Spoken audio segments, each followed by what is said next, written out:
जय हिंद सभी को। मैं doctor Ravindra 12th class physics CBSE pattern exam के लिए मैं एक बुक लिखा है, उसका नाम है फिजिक्स एग्ज़ाम। इसमें 10 क्वेश्चन पेपर मैंने दिया है और विथ सॉल्यूशन। अभी हम लोग उस पेपर का 5th क्वेश्चन पेपर डिस्कस करेंगे। इसके पहले वाला 4 क्वेश्चन पेपर का डिटेल्ड सॉल्यूशन जो मैंने एक्सप्लेन किया है उसका वीडियो मैं मास फिजिक्स चैनल में अपलोड किया है। उधर से आप 4 पेपर का प्रैक्टिस कर सकते हैं। और डिस्क्रिप्शन बॉक्स में, हर वीडियो का डिस्क्रिप्शन बॉक्स में ये कंप्लीट बुक का पीडीएफ का लिंक दिया है, उधर से आप बुक डाउनलोड कर सकते हैं। चलो अभी हम लोग स्टार्ट करेंगे प्रैक्टिस पेपर 5 का क्वेश्चंस। ये पेपर भी दो पार्ट में वीडियो बना रहा हूँ क्योंकि लेंथ बढ़ना नहीं चाहिए टाइम का, इसके लिए पार्ट 1 एंड पार्ट 2 में section A B C part 1 video का एंड डी एंड ई ये दोनों सेक्शन पार्ट 2 में डिस्कस करूँगा। चलो क्वेश्चन पेपर 5 का क्वेश्चन नंबर 1 डिस्कस करेंगे। Conducting sphere of radius r is given a charge, the electric potential and electric field at the center of sphere respectively. Center of sphere में electric potential वही होता है जो surface पे होता है, that is q upon 4 pi epsilon naught r and electric field inside the sphere is equal to 0। So इसका B option correct है। Now two identical metal plates separated by distance d from a parallel plate capacitor, a metal sheet of thickness d by 2 is inserted between the plates. The ratio of capacitance after the insertion of the sheet to the before insertion is, इसका answer 2:1 है। कैसे 2:1 है इधर मैं explain किया, आपको exam में explain करने की जरूरत नहीं, डायरेक्ट ऑप्शन लिखेंगे। पहला without insertion of metallic sheet, उसका कैपेसिटेंस होगा C equal to epsilon naught A by D. जब हम मेटालिक सीट इधर इंसर्ट करेंगे, इधर एक कैपेसिटर बनेगा, इधर एक कैपेसिटर बनेगा, दो कैपेसिटर बनेगा। तो पहला कैपेसिटर C1 मान लेंगे, उसका कैपेसिटेंस होगा 4 epsilon naught A by D. Second का भी 4 epsilon naught A by D, क्योंकि इनका थिकनेस है d/2। d/2 थिकनेस निकाल दिया, इधर बचेगा d/4 और इधर बचेगा d/4। सो ये दोनों कैपेसिटेंस सीरीज में, तो हम लोग सीरीज का फॉर्मूला यूज करेंगे 1/CS equal to 1/C1 plus 1/C2, then 1/CS is equal to, इन दोनों का वैल्यू पुट किया, वैल्यू पुट करने के बाद हमें ये CS इतना मिल गया। सो ये after insertion divided by before insertion करेंगे तो इसका आंसर आएगा 2:1। SI unit of mobility, SI unit of mobility answer is m² s⁻⁻1 v⁻⁻1। तो मोबिलिटी का SI यूनिट के लिए हम लोग मोबिलिटी के फॉर्मूले यूज करेंगे। ये drift velocity upon E, drift velocity meter per second आएगा, और E का क्या है, E का फॉर्मूला F अपॉन Q होता है। F का न्यूटन हो गया, फिर Q मतलब पर कूलम। तो इनको अगर हम लोग इसके फॉर्मूले लिख दिया, drift velocity upon electric field, तो ये पहला वेलोसिटी का मीटर पर सेकंड और ये होगा volt per meter. E is equal to volt per meter ले सकते हैं, नहीं तो F अपॉन Q भी ले सकते हैं।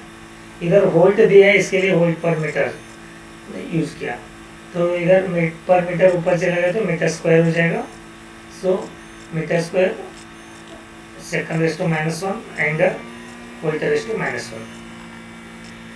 IV graph for the two identical conductor of different materials A and B is shown in figure. Which one of the two has a higher resistivity? इन दोनों में रेजिस्टिविटी किसका ज़्यादा है, ये IV कर्व है, ठीक है। तो इसका आंसर पहले वाला करेक्ट है, the resistivity of metal B is higher, metal B का रेजिस्टिविटी हाइयर है। तो रेजिस्टिविटी, रेजिस्टिविटी का फॉर्मूला लिखेंगे, रो इज इक्वल टू, ये फॉर्मूला है R A by L, R A by L. तो ए और एल का कांस्टेंट रख दिया, तो इधर आर किसका ज़्यादा है और उसका रेजिस्टिविटी ज़्यादा होगा। तो हम लोग क्या करेंगे, करंट से एक लाइन ऐसा ड्रॉ करेंगे। तो ये देखो I V upon I is equal to R होता है, नहीं तो V upon I is equal to R लिखने के लिए हम लोग ये कर सकते हैं, ऐसा लाइन खींचेंगे, एक ही पोटेंशियल सेम रखेंगे, आई डिपेंड रखेंगे। ओके, सो देखो इधर आई जिसका ज़्यादा, वी अपॉन आई फॉर्मूला है, resistance equal to V upon I, I ज़्यादा होगा तो वी तो कांस्टेंट रखा है हम लोगों ने, तो रेजिस्टेंस कम आएगा, इसका रेजिस्टेंस कम आएगा। और सेकंड, इधर रेजिस्टेंस आई कम है, वी तो उतना ही है, तो डिवाइड बाई टाइम अगर कम होगा वी अपॉन आई, तो इधर आई कम है, तो रेजिस्टेंस देखो R is equal to this, तो इधर रेजिस्टेंस ज़्यादा होगा। तो इसका अगर बी का रेजिस्टेंस ज़्यादा है तो इस फॉर्मूले के हिसाब से रेजिस्टिविटी ज़्यादा होगा। Question number 5, in the diagram which bulb out of B1 and B2 will glow. Forward bias में करंट फ्लो होता है, इधर से देखो पॉजिटिव कनेक्ट किया है फॉरवर्ड बायस से, और B1 फॉरवर्ड बायस की वजह से ये बल्ब ग्लो होगा। इधर से देखो ये P टाइप को नेगेटिव टर्मिनल कनेक्ट किया है, तो इधर रिवर्स बायस है, तो इधर ये बल्ब ग्लो नहीं होगा। तो इधर क्या लिखेंगे, bulb B1 will glow. Now if Ne and NH are the number of electrons and holes in a pure germanium, then कौन सा करेक्ट होगा इसमें, तो प्योर सेमीकंडक्टर जो भी होगा, number of electron is equal to number of hole होता है, answer C is correct. If the nuclear radius of aluminium का न्यूक्लियर रेडियस है 3.6 fermi and approximate nuclear radius of C U का radius कितना होगा, उसके लिए हम फॉर्मूला यूज करेंगे R equal to R naught A raise to 1/3, R C U upon R A L is equal to A C you race to 1/3 upon A L raise to 1/3। उनका atomic mass number का value put करेंगे, answer आएगा 3/2। Then R A L तो already दिया है, तो 3/2 को R A L से मल्टीप्लाई करो, then you will get 4.8 fermi, that is a correct answer. Okay, so now next question है, the radius of nucleus is given by, nucleus का radius के लिए फॉर्मूला क्या होगा, nucleus का radius, तो ये e raised to 1/3, तो यही फॉर्मूला हमने इधर यूज किया है ऊपर में। Question number 9, how does the fringe width of interference fringes change when the whole apparatus of the Young's experiment is kept in water of refractive index। इतना refractive index water का दिया है, तो रख दिया, तो ये fringe width is inversely proportional to refractive index, तो फ्रिंज विड्थ रिफ्रैक्टिव इंडेक्स बढ़ गया तो फ्रिंज विड्थ डिक्रीज होगा। तो कितना टाइम्स डिक्रीज होगा, 3/2 टाइम्स, 3/4 टाइम्स डिक्रीज होगा। यही आंसर है इसका, B. Now, the electric current flowing in a wire in a direction from B to A, B to A current flow है in decreasing मतलब B में ज़्यादा है और A में कम है। Find out the direction of induced current in the metallic loop kept above the wire as shown in figure। तो इधर क्या होगा, इसका induced current अपोजिट डायरेक्शन में होगा, मतलब क्लॉकवाइज डायरेक्शन में होगा। The current in the wire flows a metallic field vertically downward in the vicinity of the coil. When the current in wire BA decreases according to Lenz's law, the current induced in the coil is oppose this decrease, so the current in the coil will be in opposite direction, मतलब होगा clockwise direction. Question number 11. An convex lens is cut into two holes along XOX, ऐसा cut किया, and YOY ऐसा cut किया. As shown in figure, let F and F dash and F double dash be the focal lengths of complete lens of each half in case 1 and each half in case 2 respectively. Choose the correct statement from the following. ऐसा cut किया तो क्या होगा reflector sorry इसका focal length, और ऐसा cut किया तो क्या होगा. पहले केस में इसका आंसर है डी. पहला F dash is equal to F as it is होगा. एक्सो एक्स कट किया तो एज इट इज रहेगा, और ऐसा अगर कट किया तो 2f बनेगा. वो फॉर्मूले इधर दिए हैं. 1/f is equal to mu minus 1 1/r1 minus 1/r2. ये r2 इज 1 माइनस r देगा. ठीक है. So that is equal to 2 mu minus 1/r. Mu भी ले सकते हैं, रिफ्लेक्टिव इंडेक्स के लिए एन भी यूज कर सकते हैं. पहले का value r1 is equal to plus r है, r2 is equal to minus r है. तो ये उनका फॉर्मूला एज इट इज मिलेगा आपको. ये 1/f डैश, तो f is 1/f is equal to 1/f dash as it is होगा. इधर सेकंड केस में जब हम लोग ऐसा कट करेंगे, ऐसा कट करने के बाद एक साइड लेंस में मिल रहे, इसका एक साइड प्लेन है, तो प्लेन की वजह से उसका फोकल लेंथ होगा सॉरी रेडियस ऑफ कर्वेचर होगा इन्फिनिटी, और फर्स्ट का रेडियस ऑफ कर्वेचर आर रहेगा. तब ये फॉर्मूले में पुट करने पर आपको 1/f is equal to 1/2f आएगा. Then hence f dash equal to f. जब ऐसा कट किया और जब ऐसा कट किया सीधा स्ट्रेट कट किया तो उधर आप याद रखना ये 2f आएगा. Question number 12. A proton and a neutron and electrons alpha particle are the same energy, then their d Broglie valence compared as.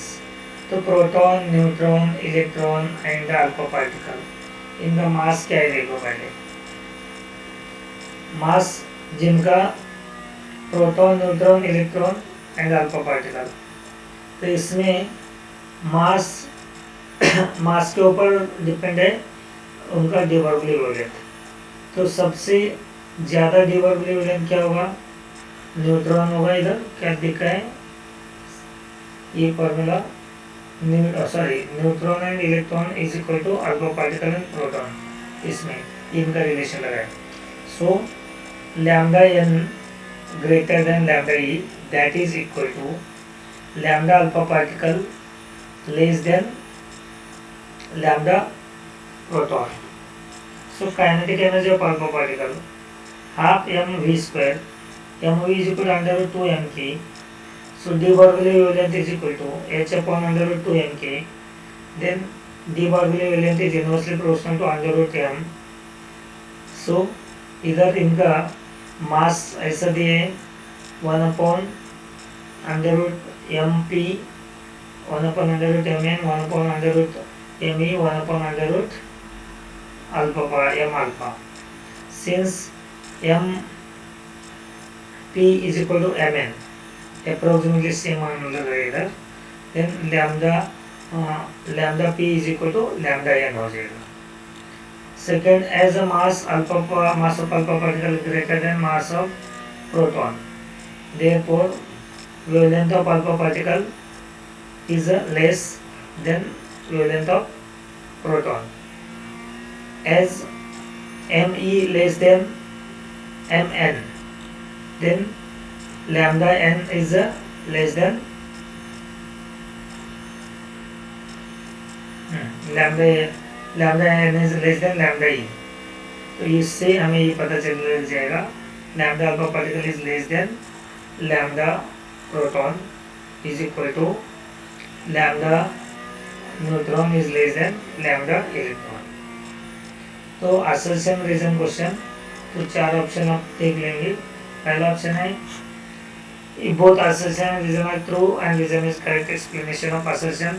Second, if assertion and reason both true but reason is not the correct explanation of assertion. C, if assertion is true and reason is false. D, if both assertion and reason are false. तो पहला question है इसका 30 number वाला. An electron and alpha particle possessing same wavelength will have the same momentum. Momentum of both particle is same by de Broglie hypothesis. दोनों statement correct है और ये statement उसका reason is correct explanation of assertion. इसके लिए ये option correct है. Question number 14, if a convex lens is kept in water, it converges, power decreases, its convergence power decreases. Reason दिया है the refractive index of a convex lens relative to water is less than that of relative to air. तो ये दोनों correct है और एक correct explanation भी है. इसके लिए ऑप्शन ए इज करेक्ट.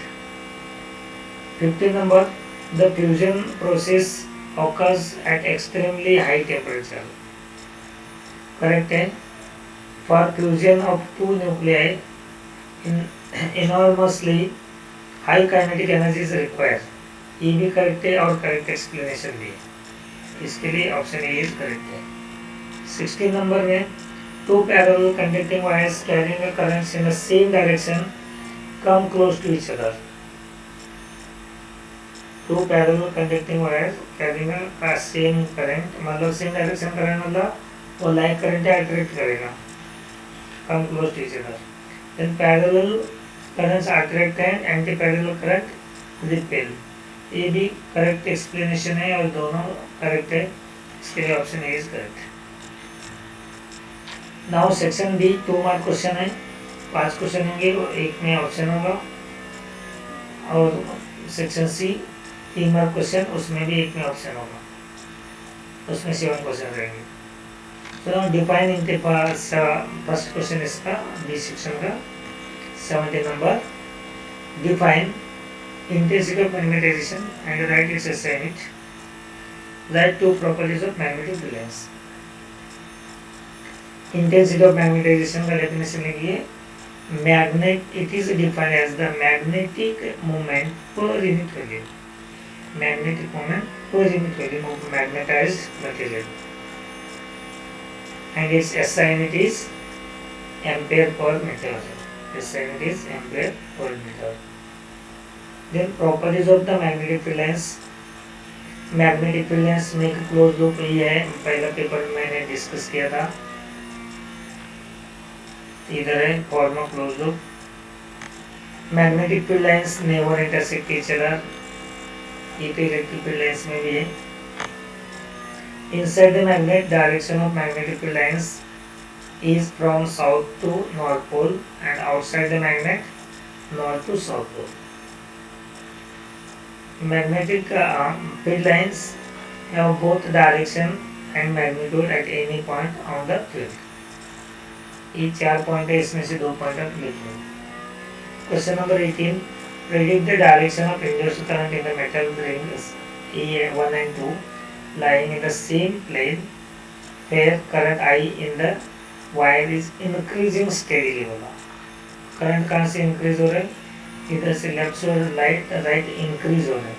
तो जब लेफ्ट टू राइट इंक्रीज हो रहा है current, then according to Lenz law तो इसका डायरेक्शन क्लॉकवाइज बनेगा और इसका डायरेक्शन एंटी क्लॉकवाइज बनेगा. ऊपर का डायरेक्शन क्लॉकवाइज, नीचे का डायरेक्शन एंटी क्लॉकवाइज. तो सेम इधर एक क्वेश्चन है. The electric current flowing in a wire in the direction from B to A. B to A जा रहा है in decreasing order. B to A in decreasing order मतलब B में ज़्यादा है और A में कम है. तो ये ऊपर वाले केस वैसे है. इधर इंक्रीजिंग ऑर्डर है, इधर ज़्यादा है इधर कम है. तो ये क्या होगा इसका? अकॉर्डिंग टू लेंस लॉ इसका भी डायरेक्शन बनेगा ई क्लॉकवाइज। क्वेश्चन नंबर 18 का question, to loops of different shapes are moved in a region of uniform magnetic field pointing downward. The loops are moved in the direction shown by arrows. What is the direction of induced current in each case? तो दो diagram दे दिए triangular shape में, एक कोई square type में, दोनों left to right move कर रहे हैं। देन इन लूप 1 में हम लोग लूप 1 मानेंगे ए बी सी जब इधर मूव करेगा मैग्नेटिक फील्ड में से entering the magnetic field, so magnetic flux linked with it begins to increase, magnetic field increase होते जाएगा। According to Lenz law the current induced opposite the increases in the magnetic flux, so current induced will be anti clockwise which tends to decrease the magnetic field. Second loop में D E F G इस loop में क्या हो रहा है, is leaving the magnetic field, इधर से बाहर जा रहे हैं, leaving the magnetic field, so flux linked with it tends to decrease. The induced current will be clockwise to push the magnetic field downward to oppose the decrease in the magnetic flux. इसका B part है, rectangular loop and circular loop are moving out of a uniform magnetic field region to a field-free region with a constant velocity. In which loop do you expect the induced EMF to be constant during the passage out of the field region? The field is normal to the loop. Now पहला rectangular loop है, A and A circular loop है। Rectangular loop, in the rectangular loop the induced EMF will remain constant. Induced EMF remains constant because in this case rate of change of area in the magnetic field region remains constant. तो magnetic field constant ही रहेगा इसके लिए। While in the circular loop, the rate of change of area in the magnetic field region is not a constant.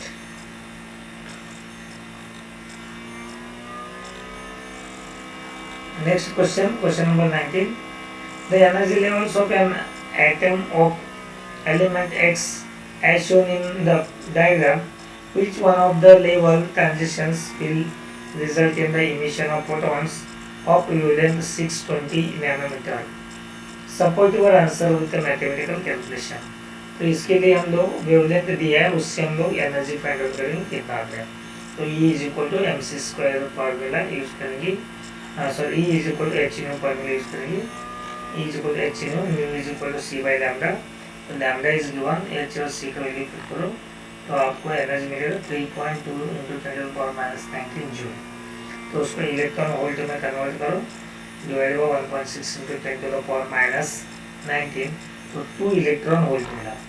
इधर कौन सा transition 2 electron volt दे रहे, वो होगा उसका एमिशन। ये देखो E 0 to -1 है, इनका डिफरेंस तो -1 आ रहा है।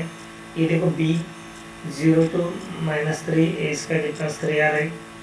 C 10 है, 0 to 10 है, ये नहीं हो सकता है। फिर इधर देखो 19 -1 -3, तो इसका डिफरेंस आ सकता है 2। इधर क्या है 19 10 है, डिफरेंस आ रहा है 9। तो क्लोजेस्ट कौन सा होगा इसके लिए, 2 को क्लोजेस्ट होगा डी का भी आंसर 2 इलेक्ट्रॉन वोल्ट आ रहा है।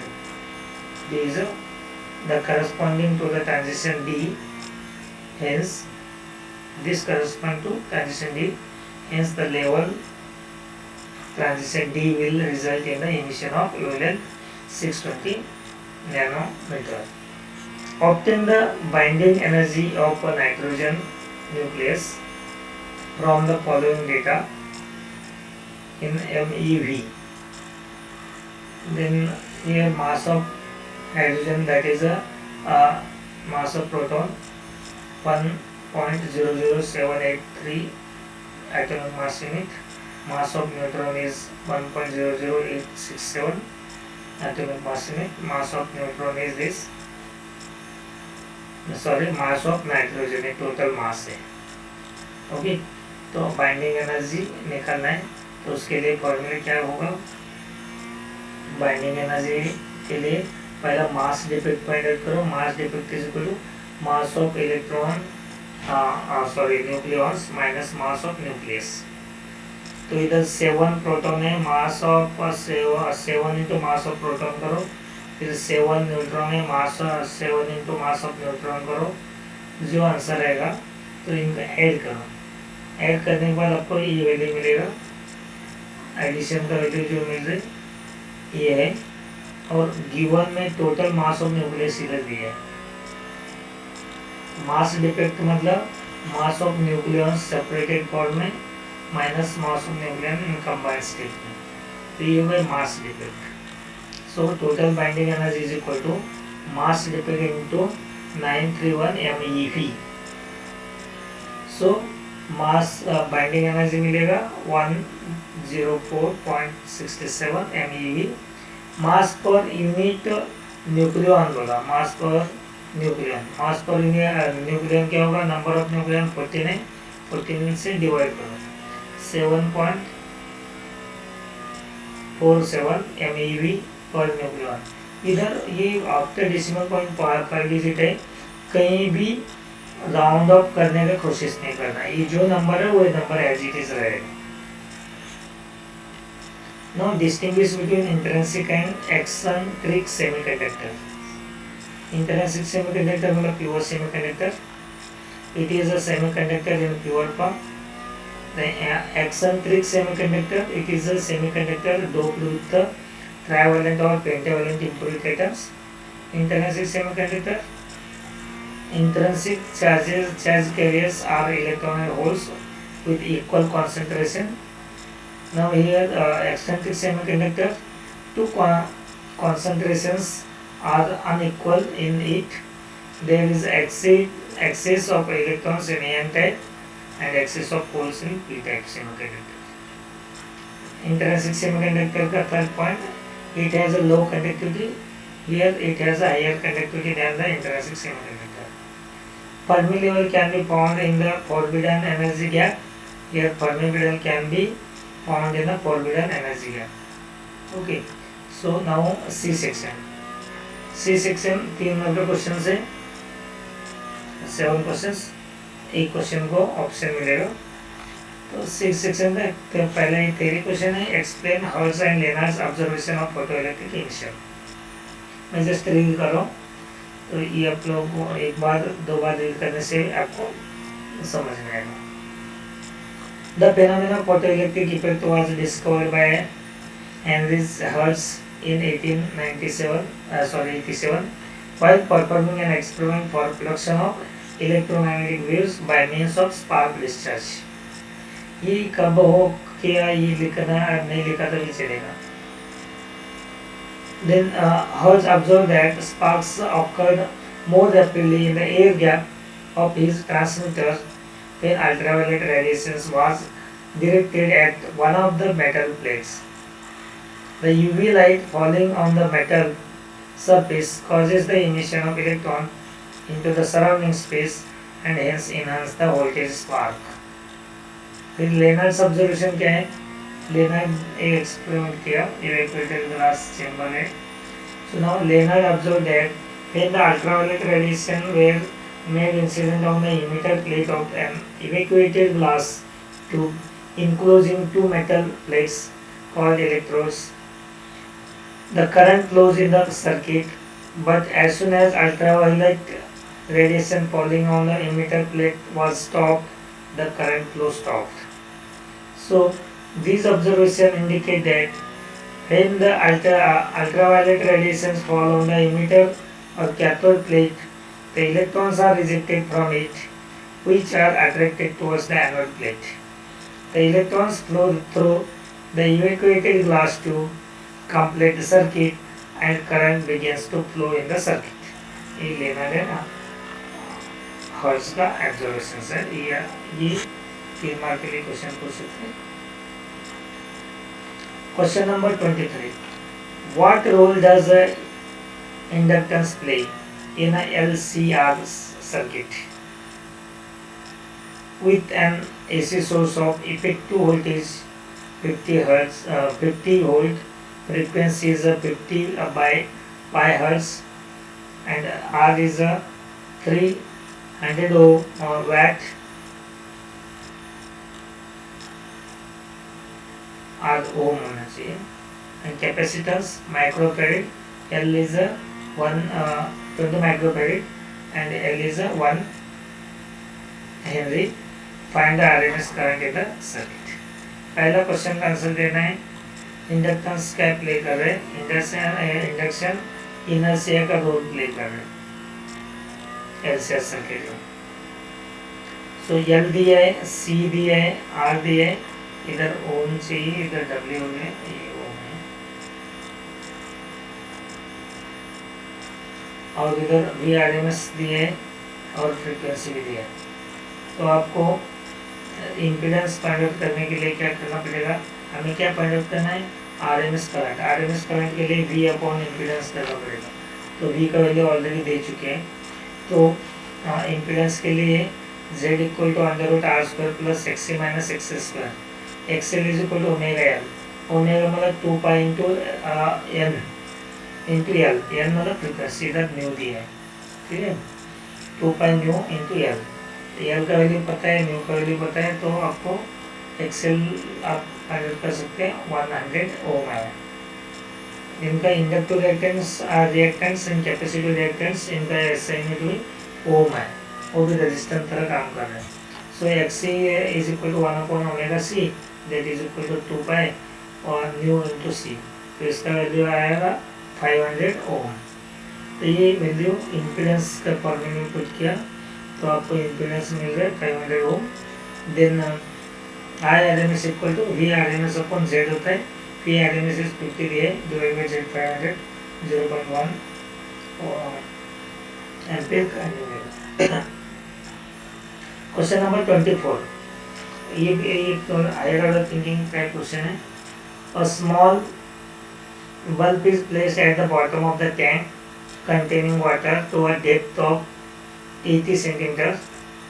What is the area of surface of water through which a light from the bulb can emerge out? Refractive index of water given. So इसके लिए इसका मैंने एक पेपर में डेरिवेशन भी दिया है, इधर भी डेरिवेशन बनाया, लेकिन आपको डायरेक्ट एग्जाम में फॉर्मूला यूज करना है। ओके, सो ये कैसे बनता है देखेंगे। ये हमारा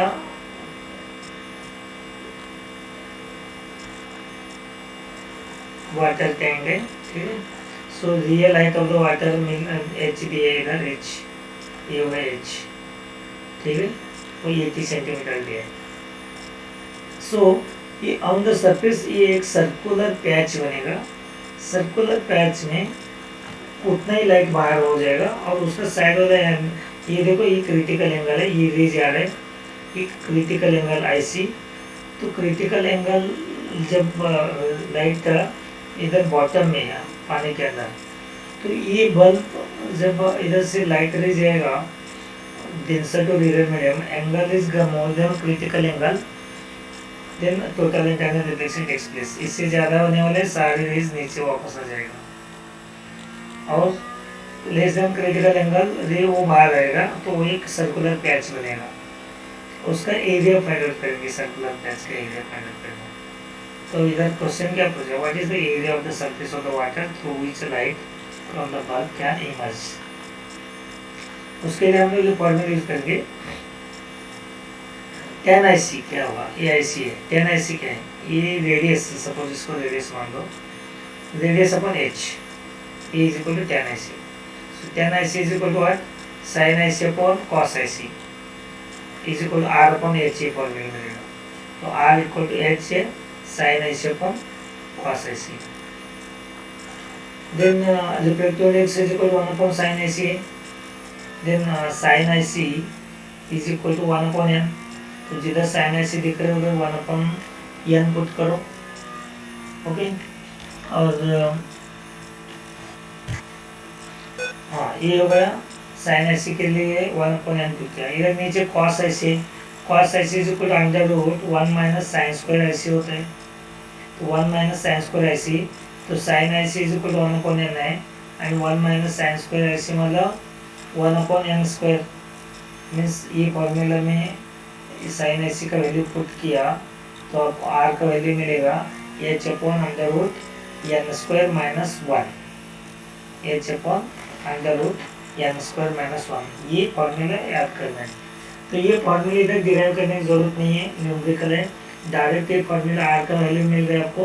आप एरिया फाइंड आउट कर सकते हैं, उसको पाई r स्क्वायर किया तो एरिया मिल जाएगा। तो ये डिराइव कभी कभी सिर्फ इधर हाइट डेप्थ 80 की जगह h दिया जाएगा, ओके। और रिफ्रैक्टिव इंडेक्स 4/3 की जगह n दिया जाएगा। तब आपको इस तरह फॉर्मूला बनाना है, दिस r इक्वल टू क्या है h upon under root n square minus 1। तो आप लोगों को याद रखना है रेडियस जब निकालना है तो h is given and refractive index is given, then आप direct h upon under root n square minus 1 formula use करके r फाइंड आउट करो, देन उसका एरिया फाइंड आउट करो। Question number 25, using Gauss's law prove that the electric field at a point due to the uniformly charged infinite plane sheet is independent of distance from it. How the field is directed if the sheet is positively charged and the sheet is negatively charged. पहला question का answer लिखेंगे पहले first का, एक minute charge, okay. So now electric field due to an infinite charged plane sheet, उस ये charge plane sheet के लिए ये डायग्राम बनाएंगे। ये चार्ज प्लेन शीट है। Now we have to find the electric field at a distance r, from the sheet. So उसके लिए हम लोग क्या फॉर्मूला यूज, सॉरी एक गॉसियन सरफेस बनाएंगे। क्लोज सरफेस के लिए वो एक सिलेंडर टाइप होगा, वो that cylinder is imaginary cylinder is passing through the sheet. तो इस डायग्राम थोड़ा एक्सप्लेन करो।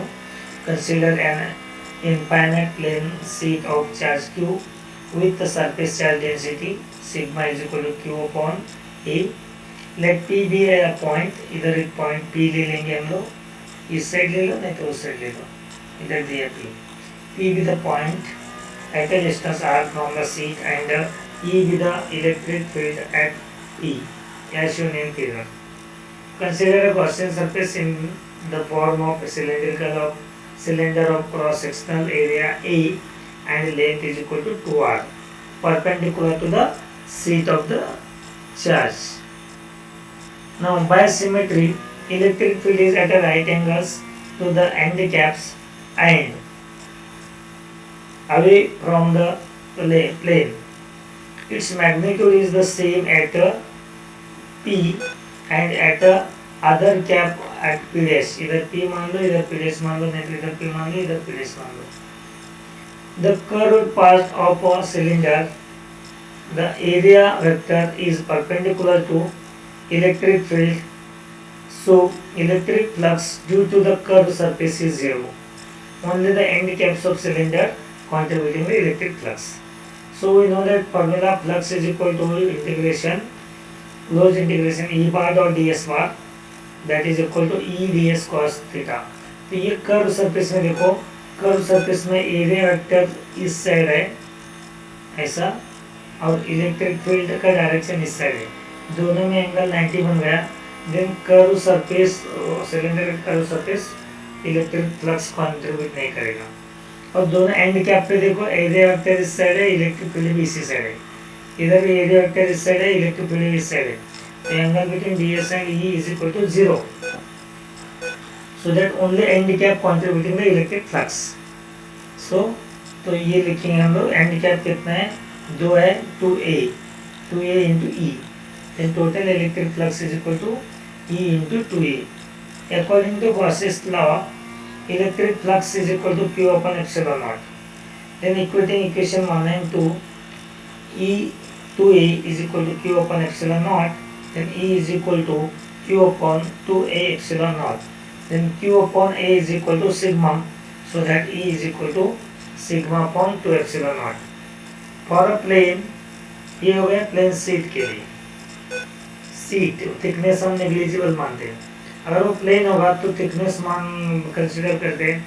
Then E is equal to sigma upon epsilon naught. ये हम लोग capacity of parallel plus capacitor में ये फॉर्मूला यूज किया था, ये प्लेन वाला. देन इससे क्वेश्चन क्या पूछे हैं, prove that the electric field at a point due to the uniformly charged infinite plane sheet is independent of distance from it. तो ये डिस्टेंस r कहीं भी मेंशन नहीं किया है, इधर डिस्टेंस r कहीं भी है ही नहीं इधर r, तो इसके लिए इंडिपेंडेंट ऑफ डिस्टेंस. और if sigma is positive then field lines normally outwards away from the sheet. If sigma is negative, then E points normally inwards or towards the seat. Question number 26. What is impedance? A series LCR circuit is connected to a source, AC source having a voltage V equal to P naught sin omega t. There are an expression for impedance, instantaneous current and its phase relationship to the applied voltage. पहले impedance क्या है उसका definition बताना है. जैसा हम लोग resistance conductor में रेजिस्टेंस यूज करते हैं, अपोजिशन ऑफर करेगा, वैसे एलसीआर सर्किट में जो अपोजिट करता है वो क्वांटिटी इम्पीडेंस. मतलब the opposition offered by the combination of resistance reactive components means capacitive reactance and inductive reactance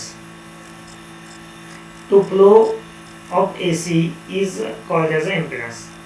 The opposition offered by a combination of resistor or reactive components of the flow of AC is called as impedance. Mathematically, it is the ratio of RMS voltage applied upon RMS current flows in the circuit. Z equal to V upon I, and its SI unit is also like a resistance ohm. Expression for impedance in LCR series circuit. LCR series circuit का diagram बना लो. तो across R VR is a potential, across L VL is a potential, across C capacitance VC is a potential. So source there V equal to V naught sin omega t. Then suppose resistance R, inductance L and capacitance C are connected in series, and alternating source of voltage V equal to V naught sin omega t is applied across it as shown in figure.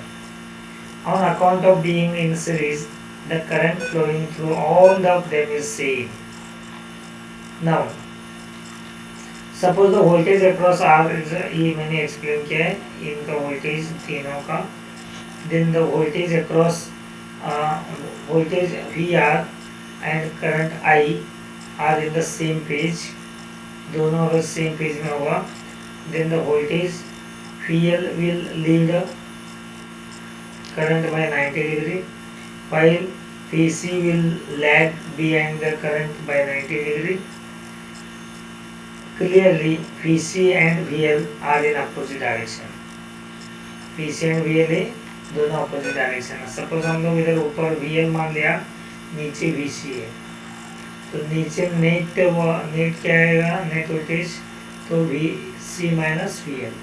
अगर आप ऊपर की side ले रहे हैं तो VL minus VC, और इधर VR है, इनका दोनों के बीच वाला E निकाल सकते हैं इस साइड में, नहीं तो नीचे E निकाल सकते, कोई भी एक वेक्टर बना सकते हैं, रिजल्टेंट होगा. तो रिजल्टेंट क्या होगा हमारा, ये V square is equal to V R square plus V C minus V L square, ये resultant. Then V is equal to under root V R square plus V C minus V L square. So V R हमें पता है R into I, V C पता है sorry V C पता है X C into I, and V L पता है x L upon I. ये वैल्यू पुट करो तो क्या है equation, P is equal I R square plus I into X C minus I into X L whole square. So I common लेके बाहर निकालो, इधर आई बी स्क्वायर है ना, आई स्क्वायर इधर भी आई स्क्वायर है, तो ये हो गया आई बाहर आ जाएगा। Then V is equal I under root R square plus X C minus X L whole square. Then impedance of circuit Z equal to P upon I, ये हो गया under root R square plus X C minus X L whole square, ये impedance मिल गया। So impedance मिल गया तो instantaneous current is equal to V not sine omega T plus pi divided by impedance. Impedance हम लोगों ने X C का एक्स एल का वैल्यू पुट किया, X C is equal to 1 upon omega C and X L equal to omega L. Then phase difference क्या होगा, phase difference between current and voltage is tan phi, that is equal to xc minus xl divided by r। Okay, और जिनका जो phase angle इधर बन रहे हैं ये फाई, फाई क्या है, r के साथ पी आर के साथ जो रिजल्टेंट ने बनाया, रिजल्टेंट पोटेंशियल ईएमएफ, वो पी आर के साथ जो एंगल बन रहे हैं रिजल्टेंट वी आर के साथ, वो फाई हो गया, उससे हम लोग उसका फेज निकाल सकते हैं। tan phi is equal to x minus x l upon r। इसको और question they, find the condition when current will be in a phase with the voltage, मतलब ये find the expression for resonant frequency. What is the circuit in this condition called, and in a series LR circuit XL is equal to R and power factor of the circuit is P1 when the capacitor with the capacitance C such that X equal to XL or XL equal to XC is put in series, the power factor becomes P2, then calculate P1 upon P2। पहला condition देखो क्या है, condition resonance frequency के लिए for resonance phi is equal to 0 होगा, then X C minus X L is equal to 0 होगा, then 1 upon omega C is equal to omega L, so that omega square is equal to 1 upon L C. Then resonant frequency omega R equal to 1 upon under root L C, and phase difference in a series LCR circuit is given by tan phi is equal to xc minus vc minus vl upon vr, then current Im into xc minus xl upon Im into r, so that Im cancel, xc minus xl upon r। when the current and the voltage are in the same phase, current and voltage एक ही phase में होगा तो phi is equal to 0 हो जाएगा, then xc minus xl is equal to 0, then x equal to xl। this condition is called as a resonant। वो circuit का जो condition है वो रेजोनेंट कंडीशन होगा, and circuit is called as a resonant circuit. Case 1 में क्या किया हम लोगों ने, देखो पावर P1 है, P1 दिया था उन्होंने, XL is equal to R दिया था, तो XL की जगह R पुट करो आप, तो Z इज इक्वल टू क्या मिलेगा, अंडर रूट, इधर तो XC है ही नहीं, Z equal to under root R square plus XL square, तो XL स्क्वायर R पुट किया तो अंडर रूट 2R मिलेगा। then power factor is equal to cos pi होता है, cos pi is equal to r upon z, then r upon z का value है 2r under root 2 into r, then answer आएगा 1 upon under root 2। ये हुआ first power factor first case में।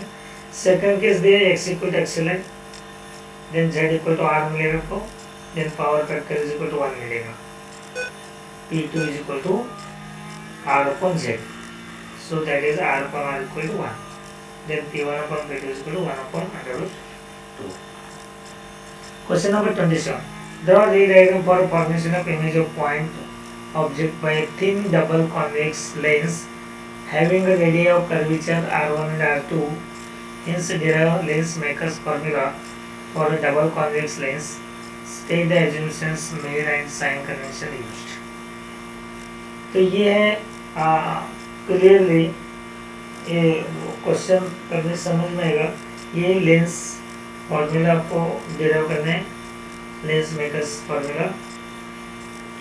तो रे डायग्राम बना लो लेंस मेकर्स फॉर्मूला का, और रे डायग्राम बनाने के बाद डायग्राम एक्सप्लेन करो. ये देखो ये रे डायग्राम होगा, पॉइंट ऑब्जेक्ट ले लिया हम लोगों ने. इधर reflective index sorry radius of curvature R2, ये R1 है. सॉरी ये रेडियस ऑफ कर्वेचर है, इधर R2 है, इस साइड R1 है. फर्स्ट करो ये मिलता है, इसके लिए R1 इस साइड लिखा है. ओके, रिफ्लेक्टिव इंडेक्स N1 और N2 लिए. N1 एयर के लिए, ये भी एयर है, ये भी एयर है, और N2 ग्लास के लिए. तो ये तो एक्सप्लेन करो डायग्राम कैसा. The ray diagram for a lens equation is as shown in figure. Suppose C1 and C2 are the center of curvature of the lens, and R1 and R2 are the radius of curvature of two surfaces of the lens.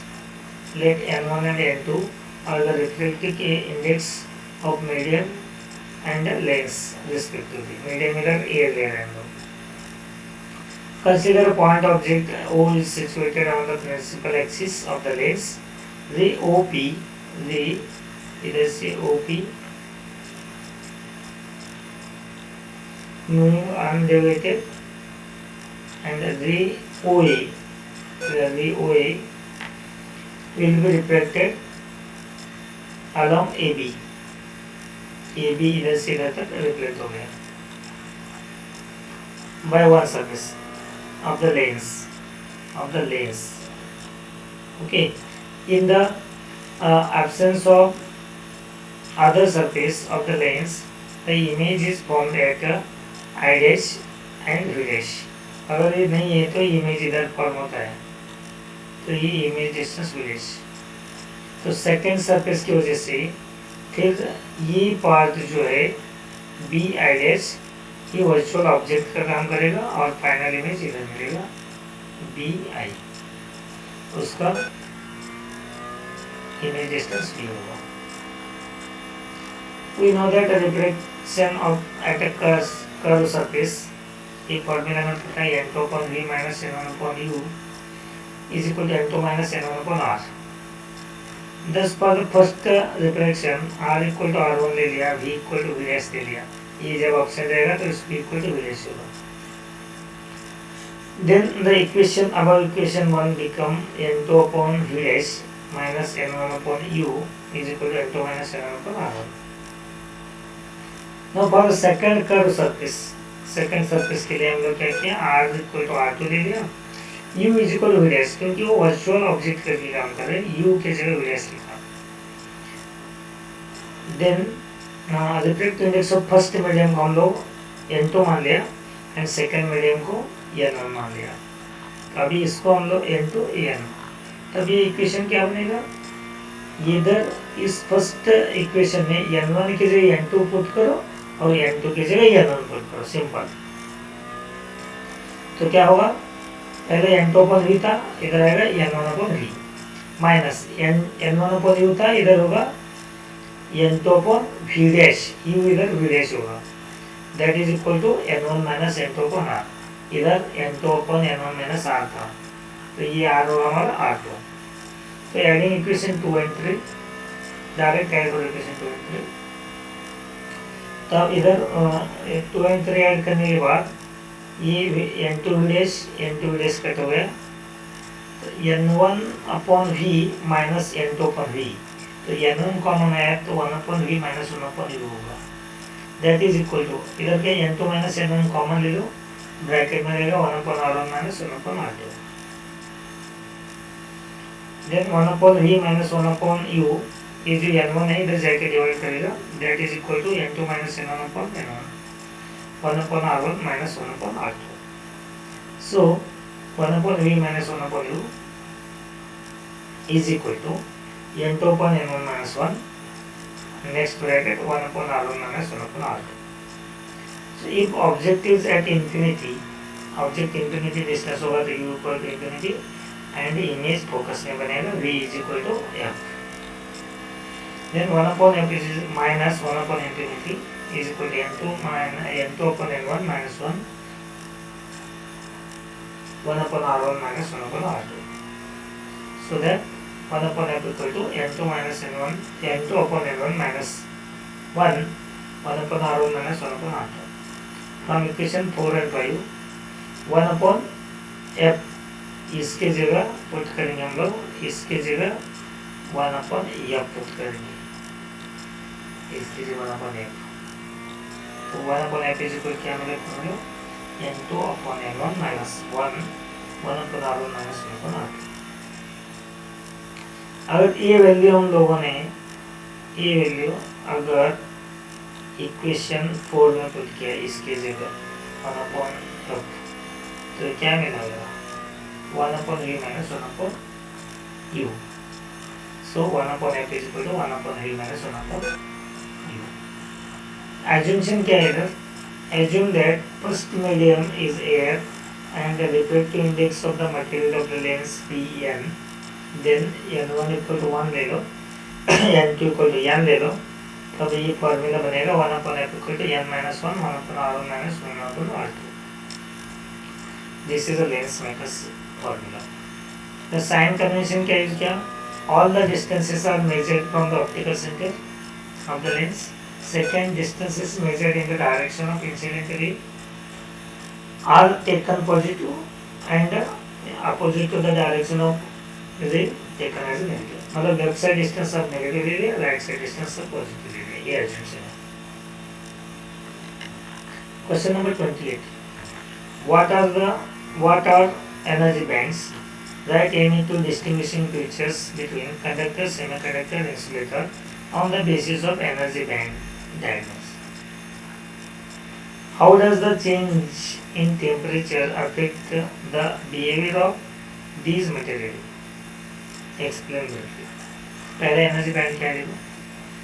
In a solid, the energy of electrons lie within a certain range. The energy levels of allowed energy are in the form of bands. These bands are separated by regions of forbidden energy called band gaps.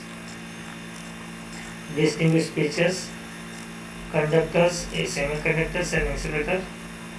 The valence band and conduction band overlap each other or a small gap between them. For example, copper, aluminum, Fe and Eu. Semiconductor band. Valence band and conduction band are separated by small energy band gap that is less than 3 electron volt. Example, silicon and germanium. Insulator, they are separated by large energy band gap. Eg is greater than 3 electron volt. So diamond, ये example है, diamond का energy band gap है 6 electron volt. Second point है conductor का, large number of free electrons are available in the conduction band, a very small number of electrons are available in electric for electric conduction semiconductor में. Insulator में conduction band is almost empty, no electrons is available for conduction. Diagram दे देखो, metal में hole gap है, इधर 3 less than 3 electron volt है band gap, इधर energy band gap more than 3 electron है, कंडक्शन बैंड है, वैलेंस बैंड है. Effect of temperature in conductor में, टेम्परेचर में क्या इफेक्ट होता है? At high temperature the collision of electrons become more frequent with the atom and molecules at a lattice site in the metal as a result of conductivity decreases and resistivity increases. In semiconductor, as the temperature of the semiconductor material increases, more electrons and hole pairs become available in the conduction band and valence band, and hence the conductivity increases or resistivity decreases. Insulator में क्या है?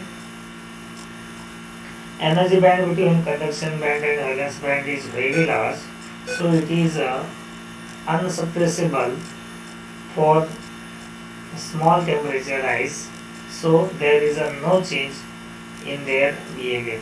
Insulator में कोई behaviour change नहीं होगा. तो अभी next video में मैं section D and section E discuss करूँगा. धन्यवाद.